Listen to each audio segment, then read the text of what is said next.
Eso. Muy buenas tardes a todos. Muchas gracias por acompañarnos en el día de hoy, ya sea en forma presencial o a través de vía telemática, acogiendo un llamado de la Escuela de Educación Continua y a petición del director de ese departamento. Nosotros como personas y profesores de derechos del trabajo, acogimos el llamado y tenemos dos exposiciones súper interesantes de dos queridas profesoras y amigas que tengo, Rocío García de la Pastora, Teresita, Teresita Tagle, y que tiene un nombre bastante provocador, diría yo, los dos actuaciones que van a hacer ella. Teresita, y que me parece que está muy en la línea de lo que es ella, ¿no es cierto?, es reciclar el valor del trabajo para la dignidad de la persona. Fantástico tema, Teresita, y resetear, ya que no es cambiar, pero es un poquito entre resetear y cambiar. Y Rocío es el uso de las plataformas tecnológicas como una herramienta para acceder a la justicia laboral, que está muy en tono con lo que dijo la presidenta del Colegio de Abogados, ¿no es cierto?, que mandó una carta en el sentido que el uso de herramientas telemáticas en materia laboral había funcionado, no sé en los otros temas o en los otros juzgados. Así que sin más preámbulo, iniciamos, ¿no es cierto?, nuestra presentación con Teresita Tagle y después con Rocío García de la Pastora. Hola, buenas tardes. Buenas tardes, ¿se escucha bien ahí? Ya. Gracias a los que están presentes, estar aquí un día de exámenes para la facultad, a las 3 de la tarde para los que son profesionales, y al momento que va a empezar a jugar Argentina, es francamente de héroes. Y los que están conectados pueden también desconectarse un rato y nos cuentan cómo va el partido. Trataré de cumplir con lo que nos pidió Daniel, de que fuera media hora, así que llegado ese tiempo, cortamos. Y el que le interesa ver el final, Lo primero que nos pidió es que nos presentáramos. Yo traté de hacer una presentación. Soy cónyuge, mamá, abuela, hija, hermana y profesora. Soy católica, soy chilena y soy abogada con magíster, pues si no, no podría hacer clase. Ingresé a estudiar a esta facultad hace más de 40 años y nunca más me fui a la universidad. Y después la pregunta siguiente decía, ¿qué he aportado yo a la facultad? Decidí que eso supongo que lo evaluaron muy bien cuando a principio de año me entregaron el premio Abdón Cifuentes, así que no voy a contestarlo. Pero di vuelta a la pregunta, ¿qué me ha dado la facultad? Y solo puedo contar que agradezco cada día que entro por Marcoleta, que además tengo ese clic maravilloso en que no tengo que dar la vuelta porque paso a la TUC y se abre la puerta, que no todos lo tienen. Agradezco cada día que entro por Marcoleta en que hay una virgen en una gruta. Agradezco el poder seguir viniendo a la universidad, ser parte de esta facultad, haber aprendido mucho y recibido tanto de tantas personas. O sea, eso creo que por lo tanto yo agradezco. Mi experiencia académica, mezclada con la profesional, y que también es imposible separarla de la personal, creo que no, es larga. Para que sumen, hice mi primera clase hace más de 40 años como ayudante de don Ramón Luco. El año 84 tuve ya mi primer curso en la Escuela de Trabajo Social. Desde entonces nunca he interrumpido la labor docente. Nunca hice ni pre ni postnatal. La verdad que en los inicios yo pude hacer clases de civil o de trabajo. Creo que lo habría pasado muy bien con Víctor Vial, quien me ofreció partir trabajando con él, pero me interesaba lo más cercano al mundo social. Creo que no me equivoqué, me gusta enseñar, me fascina el contacto con los estudiantes y creo que un poco vivo en modo clase. O sea, todo lo que miro, lo que leo, estoy pensando, ¿dónde se los digo? Se los mando por WhatsApp, lo guardo para el otro año y me lleno papeles. Como les dije, la vida profesional se mezcla completamente con la personal y la familiar. Yo en un inicio opté por no trabajar con horarios ni muchas obligaciones por mis hijos.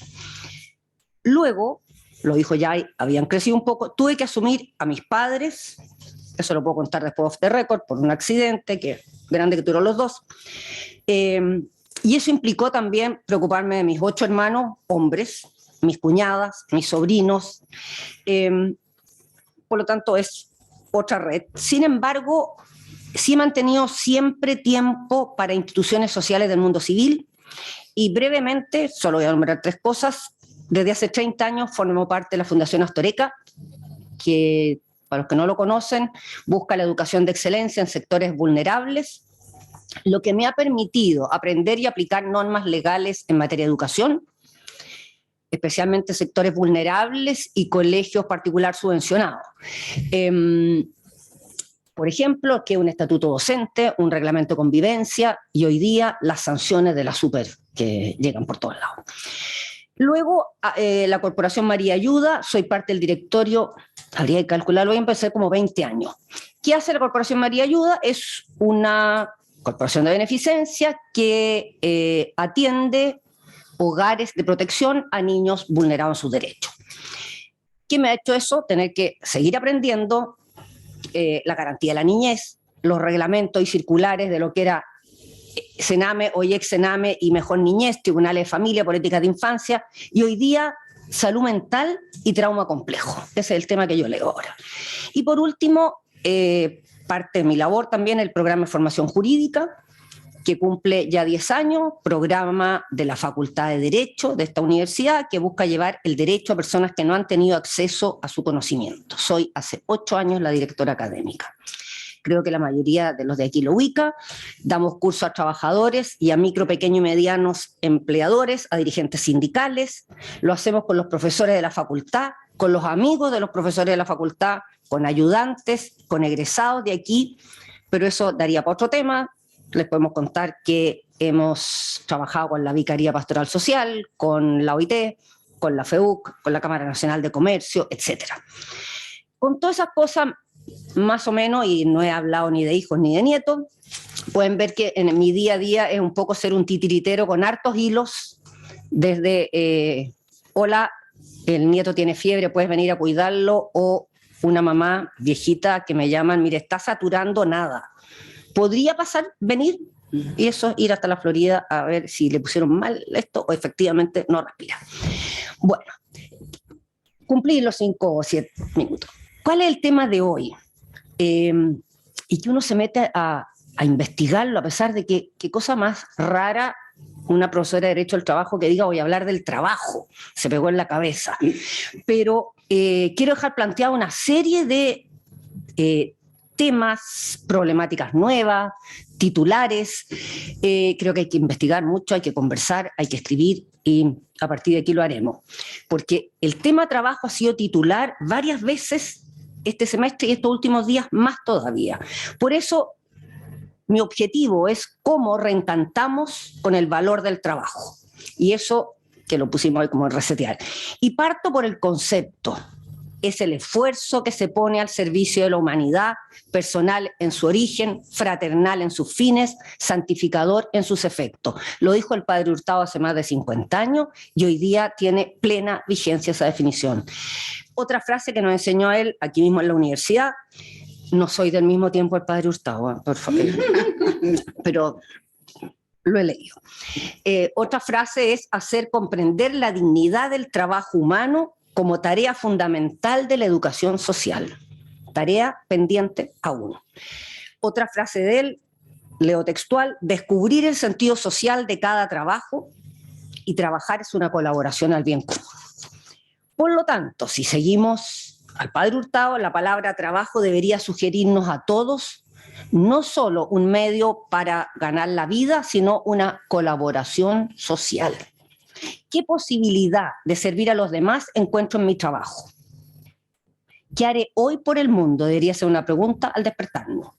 Pero también no hay que ser ingenuo y quiero tener presente que hay una concepción negativa del trabajo. Trabajo es cansancio, es estrés, afecta la vida familiar, invade mi tiempo libre, Y también, como lo volvió a recordar una carta al Mercurio esta semana, en el Génesis se habla del trabajo como castigo. Más bien, lo que se habla en el Génesis es que el cansancio del trabajo es producto del pecado, no que el trabajo sea castigo. Hasta la carta de San Pablo que dice que no trabaja, que no coma, que es de las cosas duras. Y por último, si miramos de dónde viene la palabra trabajo, viene del latín tripaliere, que significa tortura. Eso nos empuja a pensar que mientras menos trabajemos vamos a ser más felices. Pero vamos a contraponerlo con lo que la psicología, la sociología y especialmente la doctrina social de la Iglesia nos han demostrado, que el trabajo es fuente de desarrollo, realización personal, da sentido a la vida y nos permite vincularnos con otros y aportar al mundo. Ahora el tema actual es cómo transmitimos eso a las demás personas, porque puede que nosotros lo estemos convencidos y quizás nuestro trabajo nos guste mucho, pero ¿cómo transmitimos a los de los lados? Porque no influye tanto el trabajo que hago, sino cómo me relaciono con el trabajo que hago, cuáles son las oportunidades, la vocación, etcétera. Si miramos lo que nos dijo el Papa, hoy San Juan Pablo II, en Laborem Exercem, dice el trabajo se mide sobre todo con el metro de la dignidad del sujeto mismo del trabajo, de quien lo realiza. O sea, todo trabajo, el más corriente, más monótono, incluso el más marginal, posee altísima dignidad propia de todo ser humano que lo lleva a cabo. Si miramos lo que dice la OIT, dice que la dignidad en el empleo tiene que abarcar además salario justo, protección social, condiciones ambientales, relaciones vinculares, interpersonales en el ámbito laboral. Y además la OIT también habla de valorar la dignidad de la persona, porque todos los derechos, los seres humanos poseemos derechos como seres humanos y no tenemos por qué ser discriminados ni mental, ni física, ni verbalmente. Y hace unos días también se planteó a propósito del trabajo, una profesora que es de la Universidad de los Andes, habló de los problemas que había en el trabajo y habló del tejido social. Y ella lo describió, dijo, más que un tejido, es una enredadera, es algo vivo. Y cuando en esa enredadera empiezan a haber problemas, tenemos que ocuparnos y proponer soluciones. Uno de los problemas que se veía era el tema del trabajo, otro problema es la educación, que van bastante de la mano. A propósito de eso, y por qué decidí yo plantear para que nosotros también buscáramos ahí a proponer soluciones, la USEC, la Unión Social de Empresarios Cristianos, está impulsando en este momento un proyecto que se llama Encontrémonos, que es llevar experiencias del trabajo y su dignidad a jóvenes estudiantes. El Centro de Políticas Públicas de aquí de la universidad hace unas semanas celebró su aniversario y tituló su evento como La confianza y el impacto en la cohesión social. Y ahí se habló que uno de los eslabones heridos en el tema de la confianza era el vínculo laboral. Y proponen recuperar confianza. Solo, primer dato, la confianza interpersonal en Chile hoy día es de 17%, o sea, 1 de cada 6 personas confía en otro. La OCDE tiene esa cifra, que nosotros tenemos 17%, en 42%. ¿Qué significa? Que nosotros tenemos un quiebre en los vínculos sociales y en este caso entre empleador y trabajador. Por lo tanto, voy a plantear, y probablemente no voy a alcanzar a desarrollarlos todos, 4 problemas a los cuales creo que por los que tenemos que empezar a trabajar. O fenómenos que creo que hay que tener presente.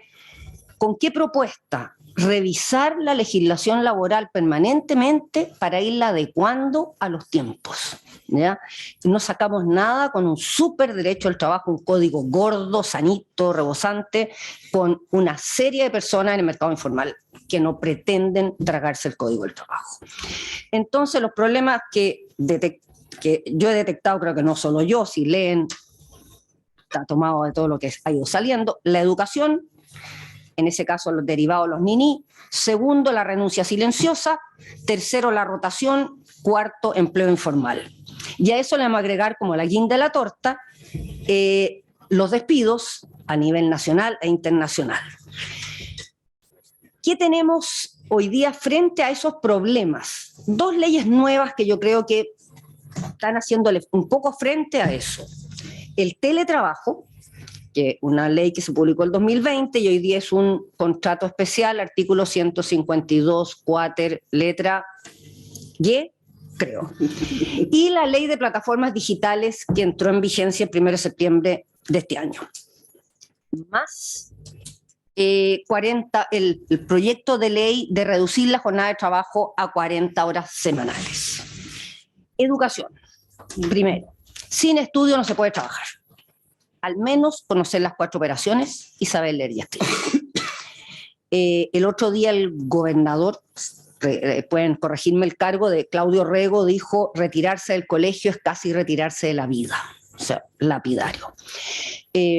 Hay, en un mundo complejo, tecnológico o en vía de desarrollo, hay aprendizajes mínimos para ingresar al mundo laboral. La educación es un derecho humano que habilita otros derechos, entre esos el trabajo. Y hoy día, todos lo habrán leído, este año 50.529 estudiantes no se matricularon en el sistema escolar. Son ellos niños, casi adultos, porque de 5 a 20 años. Si eso agregamos que tenemos 227.000 niños fuera del sistema escolar, niños que recién se está haciendo el catastro, o sea, son niños invisibles que todavía no hay política de Estado para subirlos al carro. A eso le vamos a agregar que esta semana el Ministerio, viendo antecedentes, descubrió que hay 1.200.000 niños con inasistencia crónica. Esto es que más o menos han faltado un mes y medio a clase. Es un 39% de la matrícula total. La inasistencia crónica, o grave, dicen algunos, es un indicador de una futura deserción del sistema escolar. Y los niños, los que ni estudian ni trabajan. Si miramos quiénes son hoy día los niños, niñas y adolescentes en nuestro país, son un 25% de la población, y de esos un 13,7% no trabaja y no estudia. Esos son más o menos 360 y tantos mil jóvenes. Pero esa cifra es del 2021, tomando más bien los antecedentes del 2020. Y había descendido, efectivamente habíamos llegado a 15% y aquí habíamos bajado a 13,7%, cifra que también es alta y con un asterisco, la mayoría eran mujeres. Y eso hace que a esas personas se les produce una brecha para ingresar después al mundo laboral. Son personas que están sin los conocimientos, habilidades para trabajar, crecer, aportar o ingresar a la sociedad. ¿Qué van a hacer? ¿Quién los va a mantener? ¿Quién los va a cuidar? Pero agosto 2022 ya hay los primeros datos de que los NINI van en aumento y el empleo juvenil no logra recuperarse del golpe de la pandemia. Según la OIT, este grupo de 15 a 24 años es la cifra más, que no trabaja ni estudia, es la cifra más alta que tenemos desde que la OIT tiene estudios. Tienen la esperanza, según informe de la OIT, de que esto va a mejorar ligeramente a fines del 2022. Esperan que al menos bajen en 2 millones los jóvenes que están ni trabajando ni estudiando, pero permanecerán, nos quedará ahí al lado 6 millones más de jóvenes desempleados que hay hoy día. La guerra en Ucrania ha traído efectos y sigue trayendo efectos en el empleo juvenil, sobre todo en Europa y Asia Central. Y si nos sirve para consuelo, en España esto ni alcanza un 20% y Argentina acaba de sacar un dato ahora este año, en mayo, de que 1 de cada 4 jóvenes no está ni estudiando ni trabajando, o sea, tiene un 25%. Muy bien el tiempo. No, la renuncia silenciosa, segundo problema, y supongo que todos habrán leído ya alguno de los artículos, o en inglés, quiet quitting. Ha sido portada de diarios, reportaje en Estados Unidos, en Europa, y aquí en Chile más bien copian los artículos del Washington Post, del Journal. Ya. Para algunos expertos o especialistas, esto es un efecto de la pandemia. Pero un académico aquí en la universidad hace unos pocos días dijo: es más allá que la pandemia, es cuestionar qué lugar ocupa el trabajo en mi vida. Y esa tendencia hoy día se manifiesta fuertemente en redes sociales, especialmente TikTok, del cual no tengo el gusto de ser una partícipe. Pero es interesante seguir esos videos y ver la cantidad de seguidores y cómo se viralizan. No solo lo siguen jóvenes, es transversal a todo rango etario. A eso se suma, por lo que uno saca de estos videos, que las personas esperan siempre mayores reconocimientos por las labores realizadas que lo que reciben. Siempre hay como el descontento. Sensibilidad extrema a cuánto estoy dispuesto a recibir instrucciones, órdenes, direcciones, límites. Este nuevo fenómeno de renuncia silenciosa ha traído problemas o afecta a las relaciones entre los compañeros de trabajo. Pues tengo uno que está trabajando menos y yo parece alguien está haciendo la pega. También afecta el compromiso y el sentido de pertenencia, sin entrar a cómo afecta la productividad. El concepto, hay varios conceptos, pero uno podría ser hacer lo mínimo requerido y estar psicológicamente desconectado de su trabajo. Como fenómeno nuevo, lo que lo han descrito autores extranjeros en base a ciertas características. Voy a darles algunas. Disminuir la intensidad del trabajo, ser un trabajador pasivo, no laborar hasta altas horas, no inscribirme en las capacitaciones que me ofrezcan, nunca hacer tareas extra, que las preocupaciones laborales no me dominen, hacer el mínimo indispensable, aprender a decir no.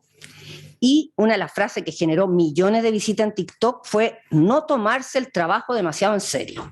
A los que están en estudio les puedo decir que pueden ponerlo en letreros. No comprometerse, no exigirse excesivamente en las carreras, especialmente las personas jóvenes, ni tampoco los mayores, trabajar hasta el agotamiento. Enfocarse con más intensidad en actividades fuera de la oficina. Y además a esto hay que sumar que durante la pandemia se produjo un límite borroso entre vida personal y teletrabajo, como que se mezcló la mesa del comedor, la televisión, el internet de la casa, las tareas de los niños y nuestro trabajo. Eso hizo que también, bueno, ¿por qué? Quizás es más entretenido hacer una cazuela que contestar una demanda. Hay un estudio en Estados Unidos de este año, de la empresa Gallup, que dice que en todas las generaciones el compromiso de los empleados ha bajado. Grueso, calculan que el 50% de la fuerza laboral hoy día está en esa onda, renuncia silenciosa. Pero, si se desglosa, donde está más bajo el nivel de compromiso es la generación Z o millennial, o sea, que nacieron desde 1990 en adelante.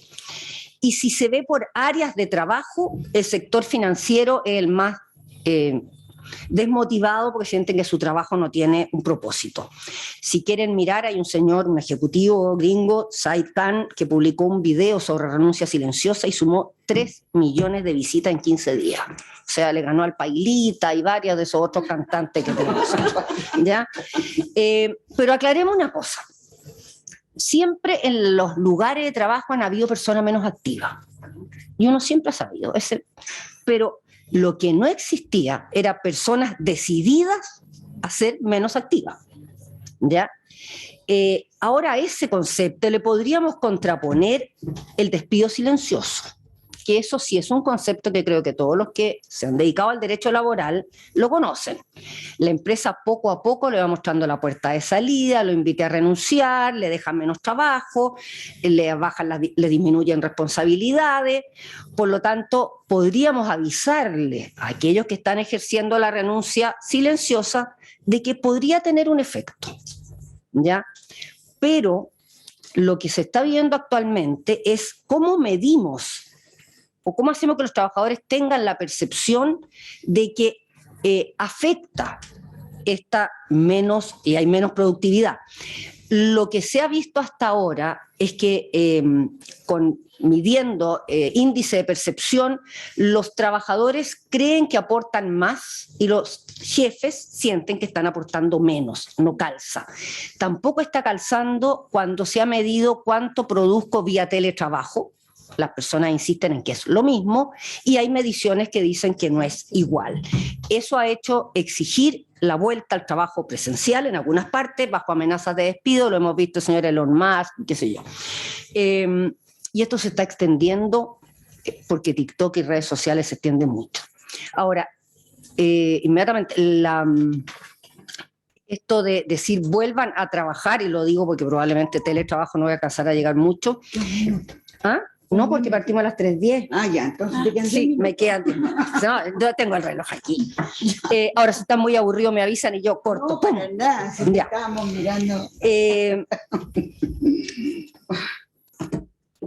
El teletrabajo que empezó, empezamos a pensar, los chinos creen que no, pero que se está yendo el COVID y podíamos volver a trabajar, ha tenido resistencia en ciertos grupos de trabajo, incluso en estudios de abogado, que si yo también lo puedo hacer, es que ya me quedé viviendo en la playa.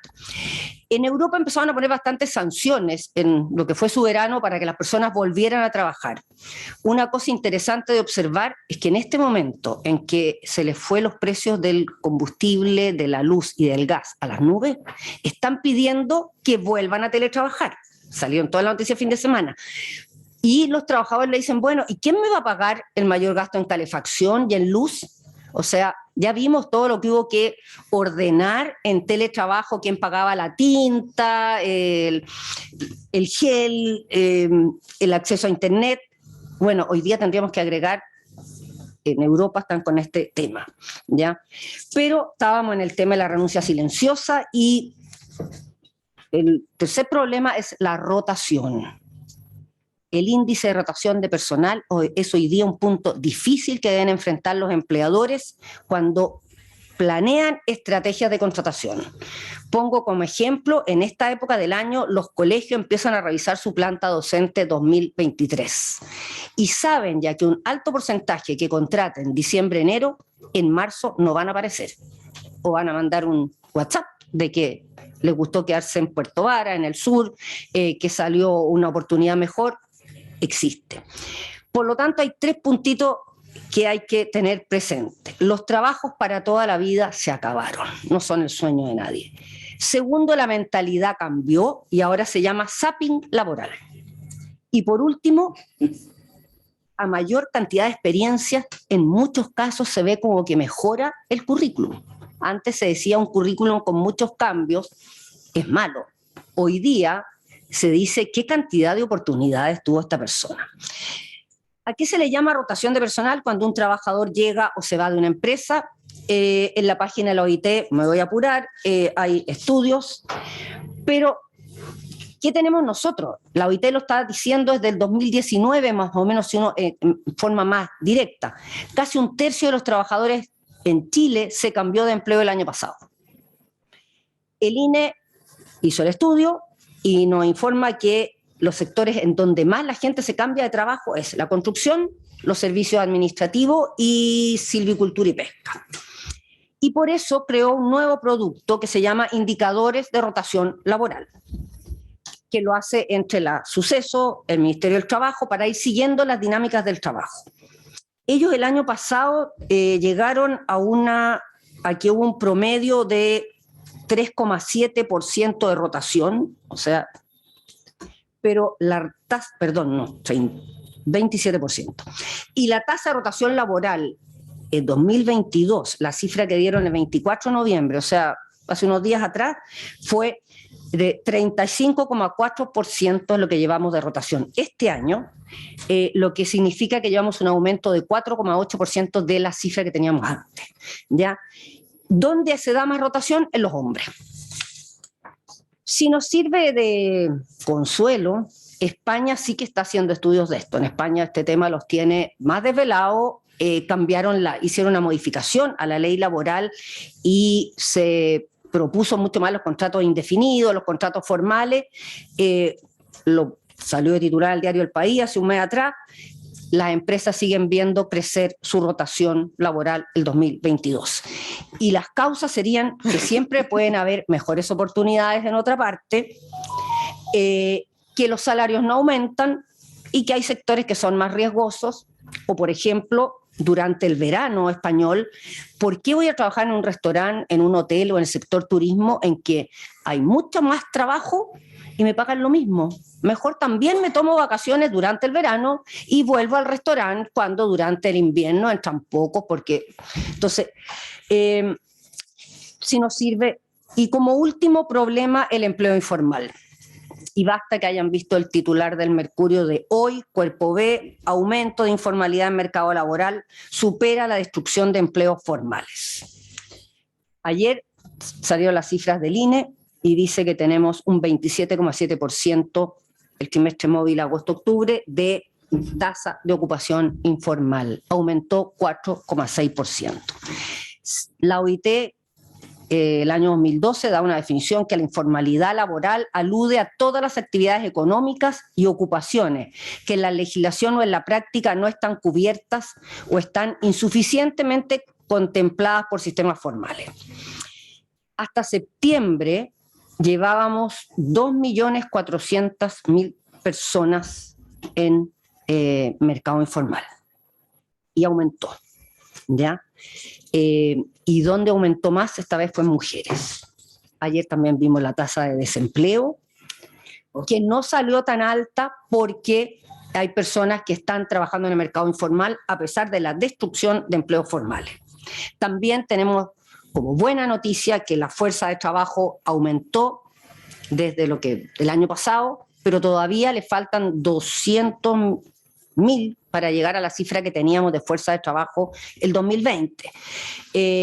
Faltan por recuperar, algunos hablan de 125.000 empleos, otros hablan de 500, hablan en algunos diarios. Pero también tenemos las declaraciones de 250 constructoras han quebrado este año, lo cual solamente Claro, Vicuña y Valenzuela habla de 2.500 trabajadores despedidos. Fundamenta con el edificio de Plaza Egaña, tiene una otra cifra grande, más de 30 horas paradas. Y si miramos para el mundo, el 15 de noviembre Amazon anunció que despediría a 10.000 colaboradores a nivel mundial. El 4 de noviembre Lyft y otras empresas tecnológicas dicen que hay que recortar personas porque se cambiaron los patrones de compra. Vamos a cumplir con el tiempo, pero ¿a qué vuelvo? Yo le dije, yo veía algunas soluciones, o no todo, estos son los problemas, pero en qué se puede hacer hoy día vía teletrabajo o vía plataformas digitales sin ahogar la ley.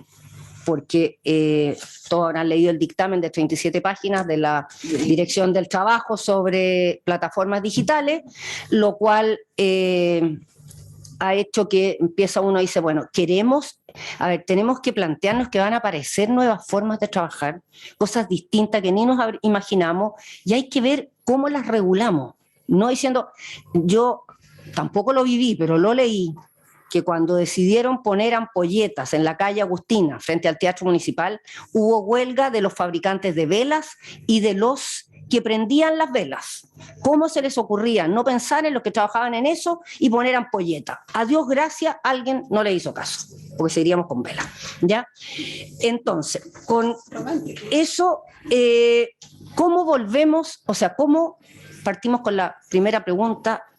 O con la primera afirmación, que es si el trabajo nos hace volvernos más personas, si nuestra humanidad florece trabajando, si el trabajo es fuente de dignidad, o lo que dice el Papa Francisco, o lo dijo en la homilía del Día del Trabajo, más que una labor, siéntanlo como una misión.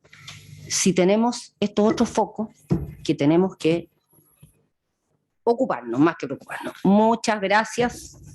Y dejo para preguntas, si quieren, después el resto de todas estas hojas que ando trayendo aquí. Bueno, agradecemos a Teresita que nos ha dado, ¿no es cierto?, una cruda realidad lo que está pasando con el trabajo en nuestro país. Y también, ¿no es cierto?, con una generación distinta a la nuestra. A lo mejor también eso tenemos que pensar, que hoy día los jóvenes están en una sociedad líquida, que yo llamo, que no hay, que ellos quieren moverse, que ellos no quieren trabajar tanto, que ellos quieren divertirse, y por lo tanto, en algunas cosas comparto lo que tú dices, pero en otras yo no lo comparto, porque en realidad hoy día el ser humano integral no es solamente trabajar, o sea, uno puede dedicarse a un montón de otras cosas, de leer, de salir, y yo creo que los jóvenes de este país están buscando esa libertad. Yo creo que ellos han cambiado su mente, han crecido en ese sentido, no como una generación como la mía, y no sé la tuya, pero para no decir nada, la mía nomás, pero nacíamos con el trabajo, trabajábamos 12 horas diarias, estudiábamos todo el día, y hoy día los chiquillos se han dado cuenta que la vida no es eso, solamente trabajar, sino que divertirse, ser mamá, si quieren hacer deporte. Por lo tanto, después te lo voy a discutir. Ya, después ¿no es cierto?, lo discutimos, y además que nosotros tenemos una gran culpa, nuestra generación, de entregar este país y esta forma como la hemos entregado, con tantos niños desertores. Porque ¿quién va al colegio con esas condiciones? Tú partiste con un primer punto, pero ¿quién va al colegio donde no hay baño, donde está todo sucio y todo? Por razón, se quedan en la casa. Y después, ¿no es cierto?, hacen otra cosa. Entonces tenemos también que reflexionar nosotros, en el sentido de cómo entregamos a estas jóvenes una más justa y más valorado su trabajo. Así que eso quería yo agregar, pero lo digo de corazón porque eso lo siento yo. Yo soy muy cercana a los chiquillos, entonces ahora, por eso que más o menos conozco lo que a ellos les gusta hacer. Tremendo desafío para los profesores de motivar y retener para que no se produzca la deserción. Absolutamente. También ahí, porque no solo el baño, sino que la calidad del profesorado también tiene que ser la adecuada. Y las ganas de aprender. Y las ganas de aprender. Todo motivación. Yo optimista. Así que muchas gracias, Teresita, y gracias por permitirme conversar con usted, esto que lo siento. Y hoy día vamos a estar con mi otra amiga, Rocío García de la Pastora, que ella también es más, yo diría, más litigante, no solamente combina la academia, sino que también va a los tribunales, y ella se queda abogada, porque yo nunca he ido a los tribunales, ¿me entiendes? Entonces, mi papá decía que no va a los tribunales no es abogado, podría ser, pero ella sí va a los tribunales, tiene causas, así que vamos a compartir la experiencia de Rocío. Adelante, Rocío. Gracias, Cecilia, querida.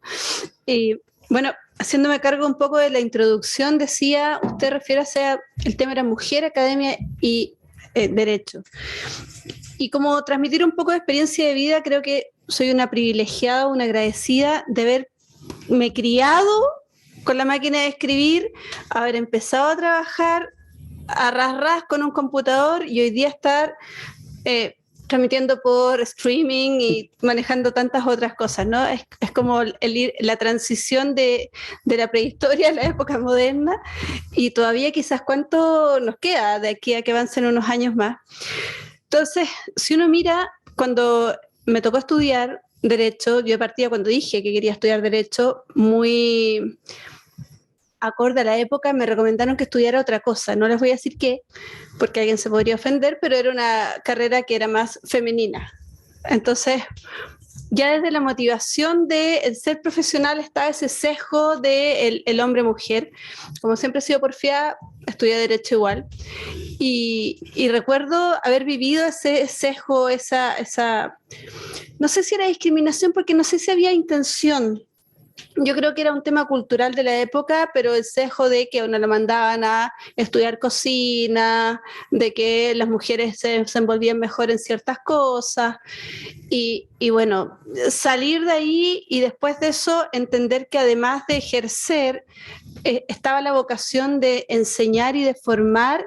Fue un desafío que no necesariamente nace en uno, sino que también se asocia a las personas que uno se va topando en la vida. Y claro, de ahí uno tiene suerte, ¿no? Yo creo que tengo suerte en la vida y me he topado con muy buenas personas a lo largo de mi vida que me han ido diciendo, mira, Rocío, quizás lo tuyo está en formar. Amo los tribunales, amo los juicios, no los voy a dejar nunca, pero esta pasión de el formar, claro, no puedo dejar de nombrar. La TT es un símbolo, yo no estudié en la Católica, además soy un poco adoptada aquí, lo que me enorgullece más. María Eugenia Montt, mi profesora, mentora, la que me formó en la docencia, y tantas mujeres que tú dices que hacen que la academia se pueda plantear de una forma distinta, no clásica. Últimamente me ha tocado meterme en temas de género y cosas más vinculadas a estos procesos de cambio, y me ha tocado ver cómo el liderazgo de las mujeres antiguamente trataba de imitar mucho el liderazgo masculino. Entonces, las mujeres se masculinizaban mucho para cumplir el rol de líder, y eso también pasaba en la academia. Entonces, estas generaciones de mujeres valientes que entregaron su propia visión de cómo formar y que hoy día se va masificando porque la mujer va teniendo un protagonismo y un rol bastante personal y bastante auténtico en la academia, hacen que enseñar hoy día no sea lo mismo que enseñar antaño. No es con el sombrero de burro, no es con tantas cosas, no es que eran normalizadas antiguamente, sino que es con mayor empatía, mayor cercanía, igual exigencia, pero entregada de una forma más cercana, que ayuda a formar. No quiero transmitir derecho porque eso es bastante fácil. Lo que es un desafío en realidad es formar un abogado, porque esta es una carrera, quieras o no, valiosísima entre la sociedad, importantísima, y donde los valores no se traducen en los artículos, los valores se entregan de persona a persona. Y en eso creo que mientras mayor empatía y mayor cercanía se genera con los alumnos, mayor probabilidad hay, primero, de que no deserten. Segundo, de que sean profesionales íntegros que puedan enfrentar y transmitir el día de mañana el compromiso que tiene ese abogado con quien confía en nosotros. Si esta es una carrera tremendamente importante desde el punto de vista social. Hay gente que nos confía la libertad, el futuro, los hijos. Entonces, ¿cómo no va a ser importante formar personas además de entregar conocimiento de materia? Yo ahí creo que lo que más me vincula con la universidad, con la Católica, además de ser la casa que me acogió y donde me he formado y donde he encontrado los mejores mentores que podía tener en este proceso de crecimiento, es entender que el valor humano detrás del profesional sin duda es una labor que tenemos que desarrollar día a día y exigirnos más día a día como profesores. Así que eso era como la parte de mi desafío intelectual. Yo sé que mi aporte aquí es un poco más el traer la academia y la cuneta, como dice un querido amigo, ¿no? El aterrizar la enseñanza a la calle, y específicamente en los ramos que yo imparto, que son procesal y litigación, traerlo a los tribunales. Entonces, en ese plano me he cuestionado, ustedes saben, está muy en boga el tema de volvemos a los juicios presenciales. He encontrado solo un litigante que quiere volver a los juicios presenciales. Les juro que he preguntado, pero no he encontrado más. En los jueces tengo un poco más mixto, pero igual ganan los que no quieren volver. Y bueno, las cortes. Pero es un tema. Entonces yo dije, bueno, vamos viendo cómo vamos evolucionando, cómo ha sido desde que yo empecé, el año 97. 97 yo entré trabajando con una máquina de escribir con calco. Ese era el escenario. Había un actuario, uno se sentaba en el comparendo, ese actuario recogía lo que uno decía, se iba, uno suponía que se iba donde el juez, volvía a los 3 minutos, a veces se venía limpiando, me había ido a comer, no, mentira, y decía, dice el magistrado que no al lugar. Uno reponía, se iba de nuevo, un par de minutos, dice el magistrado que no al lugar. Y eso era. Bueno, ok, Eso era lo que teníamos. Llega el 2008, la reforma laboral, antes la penal, pero ni siquiera me voy a referir porque ellos sí que tenían plata por una reforma. O sea, llegamos nosotros mucho más pobres, pero como buenos laboralistas, ahí sobrevivimos y llega la inmediación y se produce un cambio cultural. Y recuerdo que hubo muchos, alguien aprobó el examen de grado, recuerdo que hubo muchos seminarios, diplomados para enseñar a litigar, profesores que se repetían, abogados que se retiraron, que dijeron yo a la oralidad no entro, entonces me retiro, y el que no, más de alguno, como olvidarás a don Jaime Pinochet, que dijo yo me meto en esto y fue a los diplomados y siguió litigando. Eso es un cambio cultural, nos llevó años entender cómo funcionaba.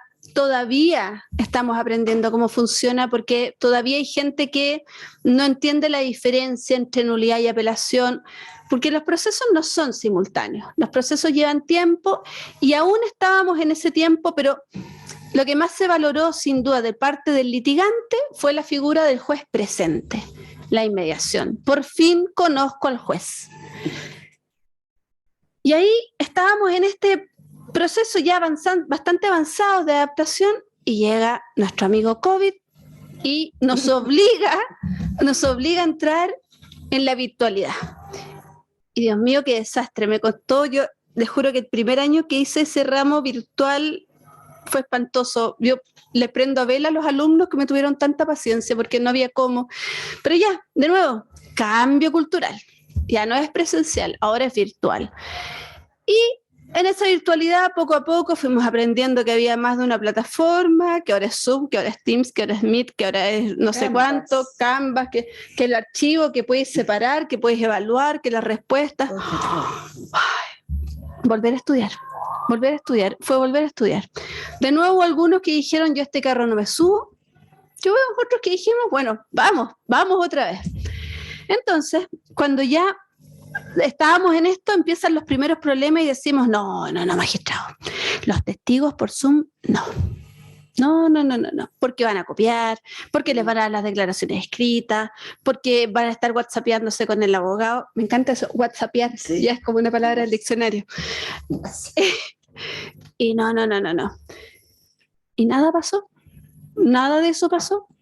Yo era una de esas, reconozco, y me equivoqué. Nada pasó, no fuimos malas personas, no fuimos sucios, no fuimos, salvo excepciones, obvio, pero actuamos como siempre de buena fe. Y de buena fe funcionó el proceso, nos dimos cuenta que no era perfecto, pero como lo dice Milanés, se acerca a lo que soñé. Entonces, tenemos juicios que no son perfectos, pero nada en el proceso laboral es perfecto. De hecho, si la sentencia basta con que sea normal, para que no se revoque, para que no se anule. El recurso de nulidad dice que tiene que influir sustancialmente en lo dispositivo. Si no es sustancial, no se modifica. Entonces, hay un grado de desesperación con que el proceso sea perfecto, si el proceso hoy día no se exige perfecto, pero es suficiente. Luego, no se anularon procesos que yo sepa. Pregunté a varios jueces, no hay anulaciones de procesos por temas de Zoom. Actuamos de buena fe. ¿Qué pasó? Claro, pasó lo que pasa cuando uno empieza a aprender. Nos cuesta el tema de la conectividad, que la señora no sabe activar el audio, que uno se enreda, pero es un proceso, estamos actuando igual que la generación ansiosa que tanto a veces criticamos. Queremos todo bien, ahora. Pero toma tiempo aprender a usar tanta tecnología. Yo noto mucha angustia, de repente mucha desesperación porque todo llegue hoy. Hay que tomarse el tiempo de aprender y de aprovechar lo bueno. Entonces, ahora que estamos en esto, que ya esto está funcionando, que ya estamos todos adaptados, que en la mañana tomo una audiencia en Copiapó, después alegué en Chillán, que el abogado de regiones puede por fin alegar en la Suprema sin venir 10 veces y gastar 10 pasajes y traspasarle el costo al cliente, por supuesto. Ahora volvemos a la presencialidad. Entonces, leí por ahí una carta en la prensa que decía que esto, el insistir en la virtualidad era porque beneficiaba al abogado, que al abogado le era cómodo. Uy, yo encuentro eso súper mezquino, porque no es el abogado, es el sistema. Es el sistema el que funciona mejor si uno piensa en avanzar y no en retroceder. ¿Y cómo vamos a llegar a la idea de que estamos avanzando? Primero, me llama la atención que, como nunca, la Federación de Colegios de Abogados, que son todos los colegios de abogados de Chile menos Santiago, más el Colegio de Abogados de Santiago, más la AGAL, más la Sociedad Chilena de Derecho y Trabajo, más universidades, todas, con algunos detalles más, unos detalles menos, le han pedido a la Corte Suprema considerar mantener la virtualidad. Todos los actores. Algo pasa, ¿no? Digo yo, ¿y qué será? ¿Por qué? ¿Qué es lo que estamos viendo que nos hace insistir, y que estamos contra el tiempo, que nos hace insistir en que la virtualidad es buena? Primero, voy a un aspecto solo de tribunales, nada que me empezca más allá. Los tribunales virtuales pueden tener más jueces que presenciales. Y si tienen más jueces virtuales, pueden tomar más audiencias. O sea, se puede abarcar más en un momento donde ya la crisis de la cantidad de litigios estaba desbordando el Poder Judicial y no se creaba un tercer tribunal de trabajo en Santiago. Ni hablar del resto de Chile. En este punto voy a ser solo centralina de la capital. Después, menos gasto, pues. O sea, obviamente hay un menor gasto si yo no tengo un edificio arrendado, bueno, puede mantenerlo arrendado, pero sin gastos cotidianos de administración, de aseo, de mantención, etcétera. Y quieras o no, la virtualidad acarrea puntualidad y celeridad. Las cosas por Zoom se hacen más rápido y se hacen a la hora, salvo que el juez esté en una audiencia anterior. Entonces, hace que el proceso sea más eficiente. Eso es un hecho. Después, respecto de los testigos, siempre me han dado empatizo tanto con el testigo, un señor que no tiene nada que ver, y en el sistema antiguo tenía que ir al tribunal, perder un día laboral, que no se lo pagaba a nadie, arriesgar a que lo echaran, porque aunque la ley diga que uno da un certificado de justificación, bueno, que lo lleven a una sala donde no hay ni café, ni comida, ni acceso a internet muchas veces, que tenga que estar ahí horas, que después de horas lo hagan entrar a una sala donde le digan que si miente se va a ir preso, y todo lo incómodo que es ser testigo por buena voluntad. Y si no, que le dijeran, no, sabe que hoy día no va a declarar, vuelva mañana. Chuta. Hoy día con esta posibilidad de conexión se favorece al trabajador más que nada, po. Y con esto me llama la atención porque el derecho procesal del trabajo siempre está empapado de derecho sustantivo laboral. Entonces, si uno lo piensa desde el punto de vista de ambas partes, son los testigos del trabajador los que más problemas tienen para comparecer. Siempre. Porque el del empleador, bueno, los manda, ¿no? Ya está. Los lleva, no hay problema. Bueno, otro día. Pero los del trabajador no vuelven. Entonces, así permitiría, primero, que el señor no salga, no falte, porque bastará que pida permiso un ratito, se puede ir a un lugar y se conecta. Segundo, no sufre todo este proceso desagradable de ir a un tribunal y que lo traten mal, porque lo pasa mal un testigo.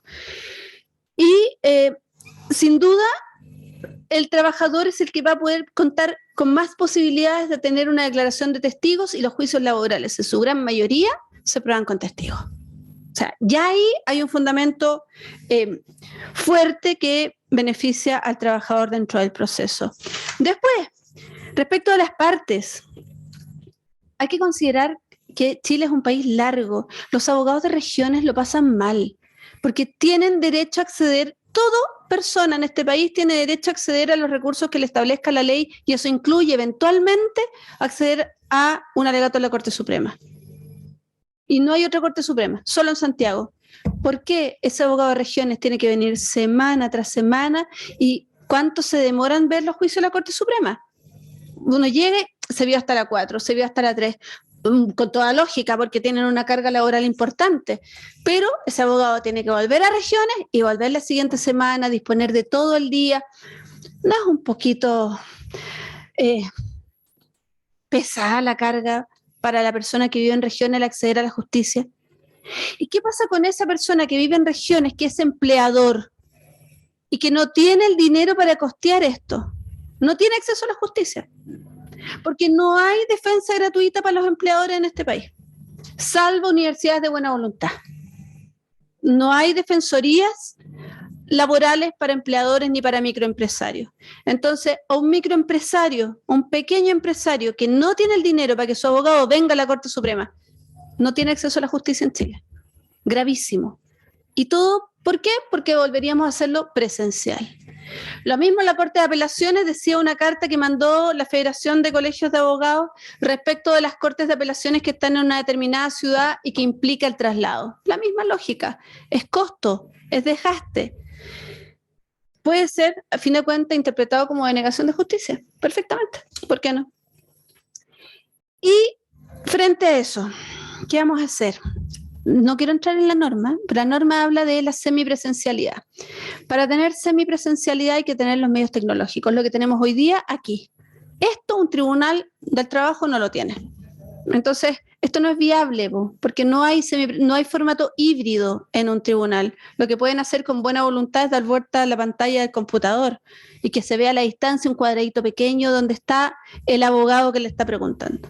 Eso no es calidad de justicia, es decir, no se cumple el mandato constitucional. Y en esa lógica, ¿qué hacemos? ¿Las partes tendrán algo que decir? ¿Por qué la imposición, si ya se ve que el sistema funciona? ¿Por qué las partes no pueden ser las dueñas del proceso y decidir? Porque tenemos patrocinio. El patrocinio implica la decisión de la estrategia del juicio. ¿Por qué yo, que decido la estrategia, no puedo decidir si para este juicio requiero un esfuerzo mayor que sea la presencialidad o si no lo requiero y es suficiente la virtualidad? No es mala calidad la virtualidad, es un tema cultural que se tiene que aprender. Y ahí veo como retroceso o avance. ¿Qué sería avanzar? Esto es una oportunidad. Esto es una oportunidad de generar un sistema nuevo.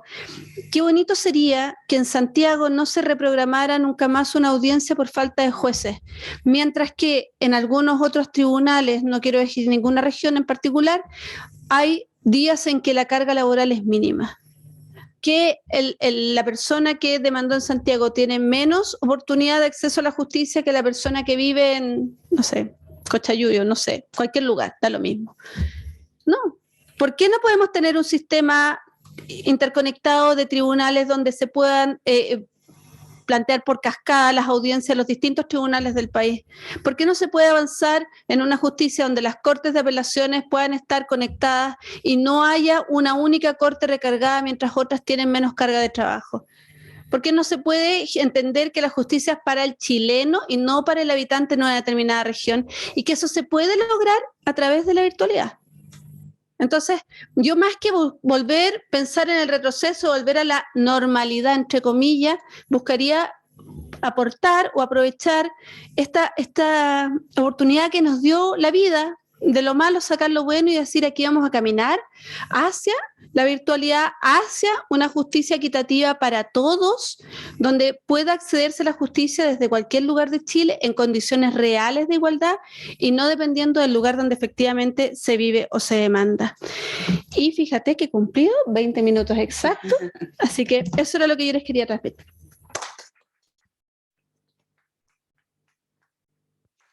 Bueno, muchas gracias, Rocío. Estoy además totalmente de acuerdo con el teletrabajo. Llevo 3 años haciéndolo. No he ido más a la oficina, creo que no tengo. Al parecer no debo tener oficina. Y ¿cómo se llama? Y he visto que por los abogados que he conversado se ha podido avanzar. Me costó, imagínate a mi edad, Canvas y todo esto. Lo más bien que aprendí, subí las notas, todo el asunto, o sea, me cuesta y la generación nuestra es como también no quiere aprender y después dice, este es un viejo, sí, un viejo porque no quiere reciclarse, Teresita, ¿no es cierto? Uno tiene que reciclarse. Yo estoy de acuerdo con lo que tú has dicho y no había pensado en todas las ventajas que tú hoy día nos pusiste, así que te agradezco, Rocío, porque además tú lo has hecho. Así que con esto, no sé si hay alguna consulta, damos por terminado y agradecer a Teresita, que es nuestra académica de siempre, acá en la universidad y que participa en tantas cosas. Teresita, yo no sé cómo alcanza. Yo siempre le digo, porque está en distintas comisiones, y Rocío igual, porque Rocío está en la academia y está también en el juzgado. Así que muchas gracias a todos ustedes y un abrazo grande, y vayan a verse el partido, sí, porque la Rocío dijo que había un partido. Argentina, vamos por Sudamérica. Pues sí, así que muchas gracias por escucharme, y también los que están teletrabajando o o teleoyendo. no tenemos, o están oyendo, así que agradecer a Daniel, ¿no es cierto? Porque la invitación la hizo él y nosotros la cogimos con mucho entusiasmo. Nos costó un poco ahí ver cómo nos ordenaron, pero ante ellas dos siempre lo hicieron fantástico. Así que muchas gracias. Y gracias a los que están tardes. presentes aquí. Gracias a los que están presentes. Vale. Ya, vamos. Te podías ordenarlo, eso era para